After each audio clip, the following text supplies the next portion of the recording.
Bonjour à toi et bienvenue dans le podcast Fibromyalgie autrement.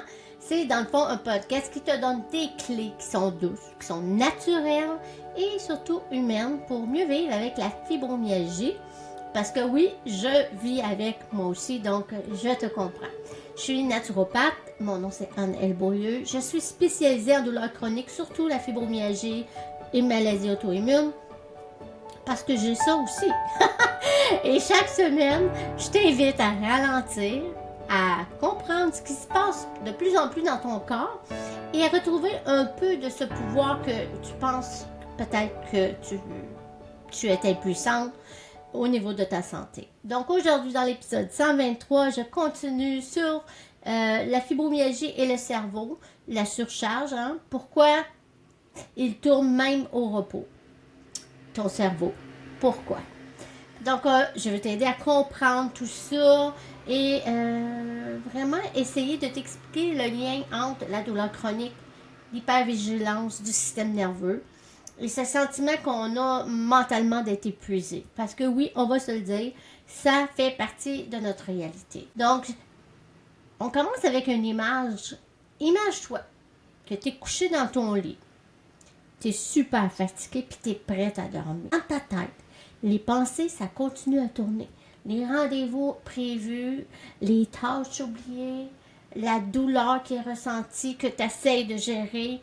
C'est comme si ton cerveau n'avait pas de petit bouton off. Hein? La lumière, on allume, on éteint. Mais là, on cherche ce bouton-là quand on est couché et ça se passe. Ce qu'il faut savoir, c'est qu'avec la fibromyalgie, c'est pas juste une impression. C'est que ton système nerveux reste en mode alerte. Donc oui, il reste tout le temps on. Même, c'est rare qu'il s'éteint. C'est un travail à long terme. Même quand ton corps est immobile, l'alerte est encore là. Puis aujourd'hui, ce qu'on va faire, c'est qu'on va regarder pourquoi c'est comme ça et comment, avec de la douceur, puis doucement apaiser cette hyperactivité peut faire un grand changement. Donc, la question qu'on se pose toutes, c'est pourquoi que mon cerveau il se débranche jamais? Parce que la réponse, très simplifiée, c'est qu'il y a une hyperactivité du système nerveux qui est là. Puis quand tu vis avec la douleur chronique, ton cerveau il reçoit constamment des signaux d'alerte. C'est comme si tu es toujours en train de dire à ton cerveau, pas toi, mais ton système nerveux, qui dit OK, on a une alerte, il faut que tu surveilles ce qui se passe en permanence. Surveille dans mon corps, va voir partout. Le résultat, ça l'égale même au repos. Il continue, lui, à scanner. Hein? Comme ton ordinateur à scanne pour les virus, tout ton corps, il continue à scanner comme un détecteur qui reste toujours allumé. Il est très, très, très hyper vigilant. Donc, si on pense au cercle douleur, il y a le stress qui influence la fatigue, qui fait des pensées en boucle. On a la douleur, le stress, fatigue, pensée en boucle. Vous voyez? C'est comme ça que ça fonctionne. Donc, plus tu as mal à un endroit, plus ton corps est stressé. Mais en plus d'être stressé, il vient encore plus fatigué. Et en plus de ça, là, tu as des pensées qui sont négatives ou inutiles, on va dire ça comme ça, qui vont se multiplier dans ton cerveau. C'est un cercle vicieux qui ne laisse pas de place pour une pause mentale. Alors, si tu m'écoutes à ce moment puis tu souffres de la douleur, tu as la fibro, tu as d'autres maladies qui sont là-dedans dans tous ces diagnostics-là, tu comprends très bien ce que je veux dire. Lui, le cerveau, dans le fond, il croit qu'il doit anticiper. OK? Il a comme l'impression que tu es en danger permanent, qu'il y a un lion qui court après toi du matin au soir. Donc ça fait douleur, fatigue et imprévu.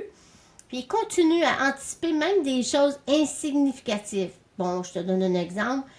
Tu es dans le lit, tu essaies de calmer ton cerveau et tu repenses là, au repas que tu vas faire demain ou un message que tu n'as pas répondu.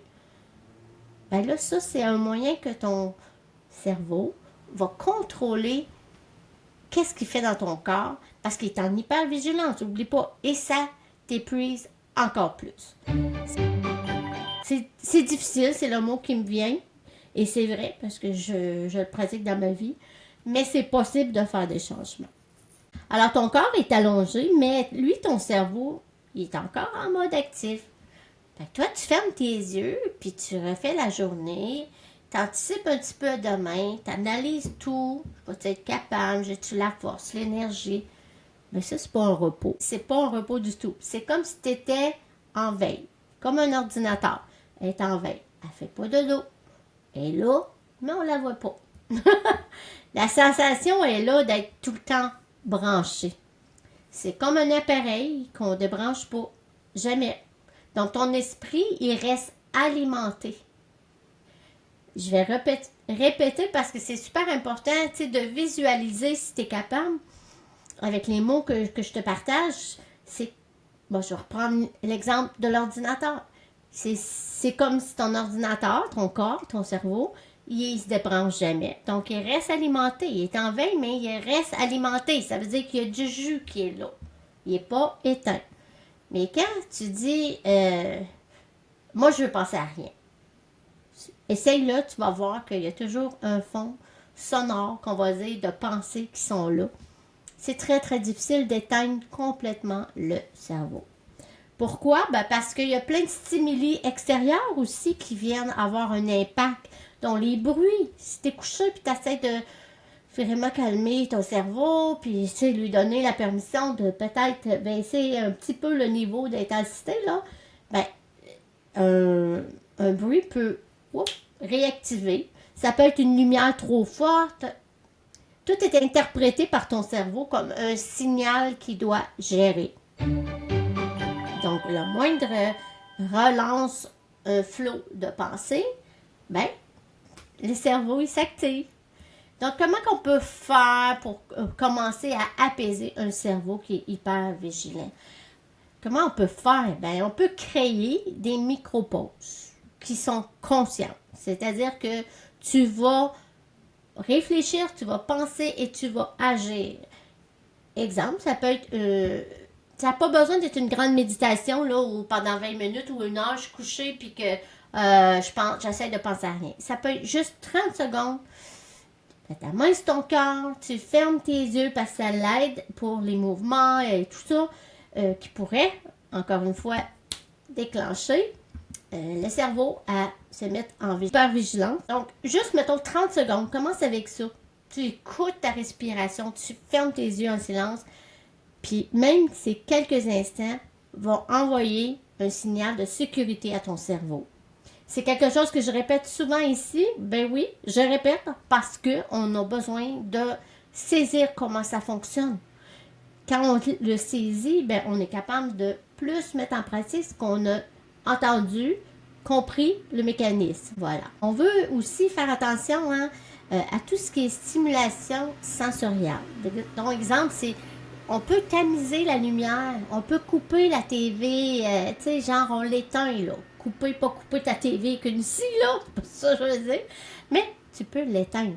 Tu peux, par l'effet même, choisir de te mettre de la musique qui va te détendre, qui va te faire du bien. Et ça, ce que ça fait, ça va baisser l'intensité du bruit extérieur et ça l'égale à moins d'informations à traiter pour ton cerveau.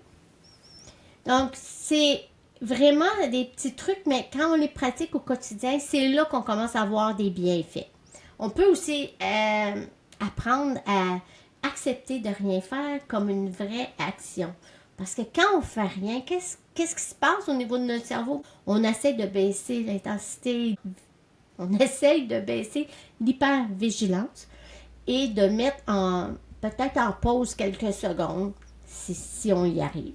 C'est difficile parce qu'on croit que faut toujours être productif, hein? Faut toujours faire de quoi. Surtout que dans notre esprit, dans nos pensées, on n'est pas très productif. Donc ça, c'est un message qui n'est pas vrai. Pour faire ça, je te dirais que tu dois t'accorder un vrai moment de vide et un soin pour ton cerveau. Donc, plus tu vas le pratiquer, encore une fois, plus ça va devenir de plus en plus bénéfique pour toi et que ton corps, ton cerveau vont réagir plus vite aussi. Ne rien faire, c'est en fait permettre à ton esprit de respirer. C'est juste te permettre une belle douceur à laquelle tu as besoin. Donc, la conclusion de tout ça, c'est que ton cerveau, il ne tourne pas en boucle parce que tu es faible ou incapable de te reposer. Non, non, c'est pas ça. C'est qu'il est toujours en mode protection. Puis ça, c'est permanent. Le système nerveux sympathique, il est toujours allumé ou presque. Donc, nous, il faut apprendre à apaiser ce système nerveux sympathique. Puis on n'a pas besoin des grandes techniques compliquées, mais on a besoin des petites respirations, des signaux de sécurité qu'on envoie à notre cerveau. Donc, samedi prochain, je vais te partager dans les petites bouchées des simples trucs pour te calmer ton système nerveux, puis qui vont être vraiment un ajout à mettre dans ton quotidien. Donc, sur ça, j'espère que tu as apprécié. N'hésite pas à partager à quelqu'un que tu sais pourrait en profiter. Et je te remercie d'avoir été là, comme toujours. Et puis, je veux te dire vraiment que j'apprécie lire vos commentaires. Si ça te tente de me laisser un 5 étoiles et un petit commentaire, je te dis déjà merci. Parce que mon but, c'est qu'ensemble, on partage et qu'on échange pour qu'on puisse vraiment sentir qu'on n'est pas seul. Je te dirais, tu n'as pas à tout porter, à tout faire parfaitement. Ça, c'est faux. C'est faux. Faut pas croire ça. Mais on avance un pas doux à la fois. C'est ça qui est important. Donc, on se retrouve, moi et toi, samedi matin pour une petite bouchée inspirante, pratico-pratique, en lien avec ce qu'on vient de voir. Alors, je te dis à bientôt. Et oublie pas, je ne suis pas médecin, je ne donne pas des diagnostics, je fais juste partager la réalité de ma vie, que je sais qui est celle de beaucoup de femmes qui vivent la fibromyalgie. Voilà.